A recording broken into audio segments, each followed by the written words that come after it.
Coaches, this is the 6U, 13U practice for Tuesday at 6:30. This is going to be a 55-minute practice.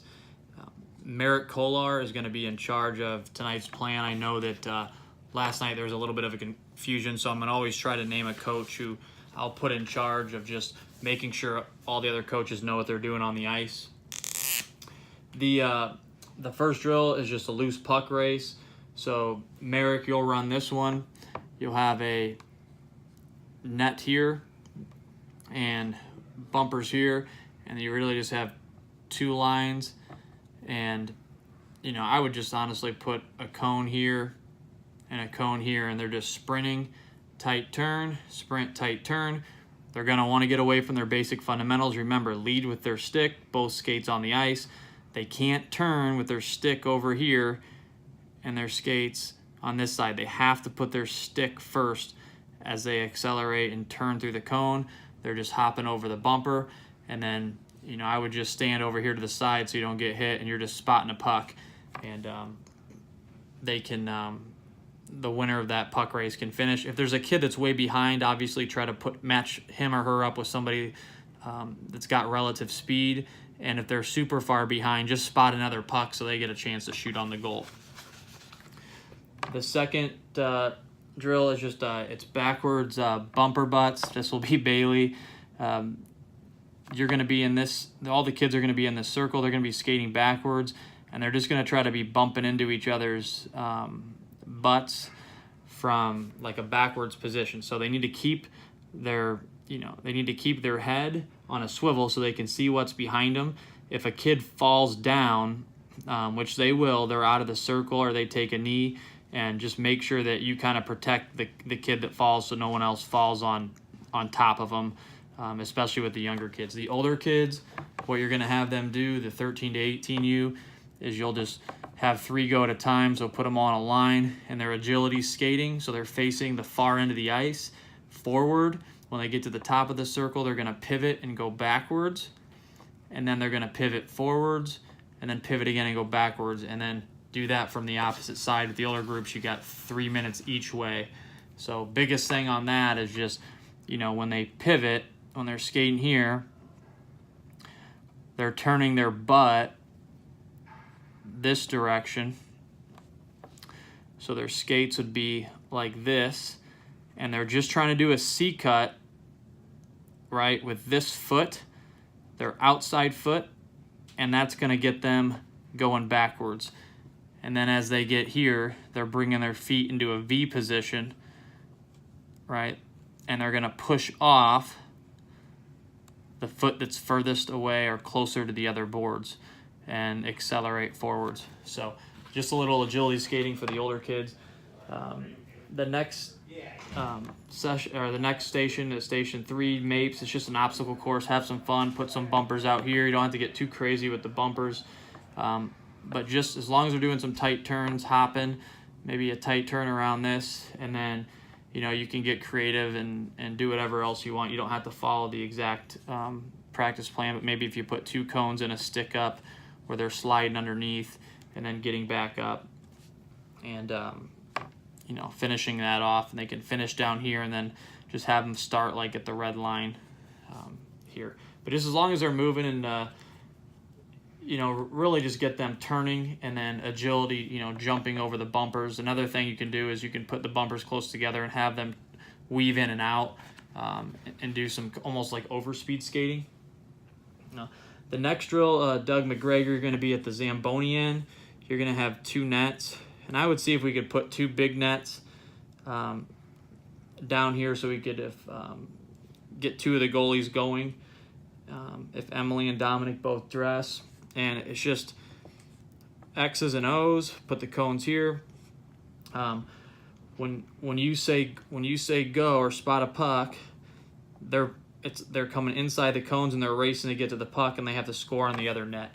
If you've only got 1 goalie, then I would suggest taking a small net and putting it out in front of the big net to create a challenge. But the O's will have to shoot on this net. The X's will shoot on this net.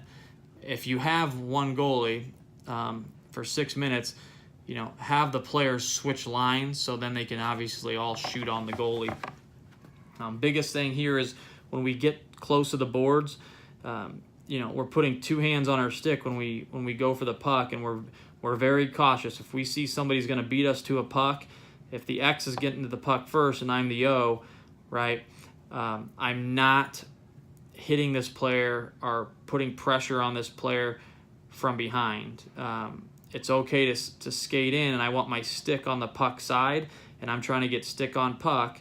And as I get close to this player, then I can start to get body contact. But I don't want to put body contact on this player if they don't see me coming, especially if they're 2 or 3 feet away from the boards. Now, if I know I'm going to get to the puck first, something that we can talk about is if I'm the X and I'm going to get to this puck first, I don't want to skate in a straight line towards the puck, because this means now I'm going to have to slow down. But if I'm trying to score on this net, if I can skate at an angle like this and pick up this puck and move my feet, now I have a better chance to score. And it's not as dangerous because this O is not going to be able to apply pressure to me on the board. So that's something that you can just talk about, especially with the older kids. Bree, you're going to have backwards crossovers with a tight turn. So they're just backwards skating. And then when on your command, you're going to blow a whistle or say go, and they're going to spin out of their turn facing away from the circle. So it's almost like an escape turn. And then they'll go forward, and then on the next command, they're going to pivot and go backwards, always turning away from the dot when they make that motion. So forward to backwards on the circle. I would say with the younger kids, you could probably get 4 going at once. The older kids, maybe 3 at one time. The last station is just Billy Rourke. It's just 2-on-1 keep away. Might be wise to put like a bumper here and a bumper here. And you got 2 X's and an O. 1 puck. And then on this side, same thing. The 2 X's are just trying to keep the puck away from this O. We don't want them skating all over the ice. Kind of keep them condensed into a small area. And I would say even if you can keep them on their side of the red line, that would be good too. But they're just trying to, support the puck. For the X's, right? It's all we've talked about this. If the O is close to this X and applying pressure, this X needs to come in and help out and find a way to make a soft play or a short play, not a soft play, excuse me, but a short play, and allow this X to get possession of the puck. If this X has the puck and the O's here, well, then we don't want to be close to each other. So we need to read, where the defense is and if our teammates are under pressure. If the O's over here and we've got lots of time and space, then I need to skate away if I'm this other X and maybe make a pass. And again, if the O's in between, right, I might be wide open, but there's no passing lane here. So I need to move my feet without the puck to create a passing lane. So that's really what we're working on there. And we'll go for 6 minutes. We won't do a warm-up.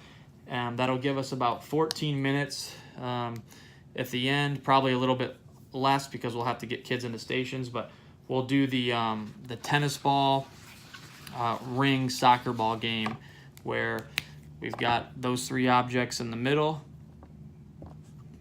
and we've got half the kids on one bench, half the kids on the other, and you start, your big kids are number 1s, they can go first, and the coaches can all pick sides, and they're just trying to score the objects, and on the next whistle, the big kids come off the ice and all the little guys go on, and now they're playing.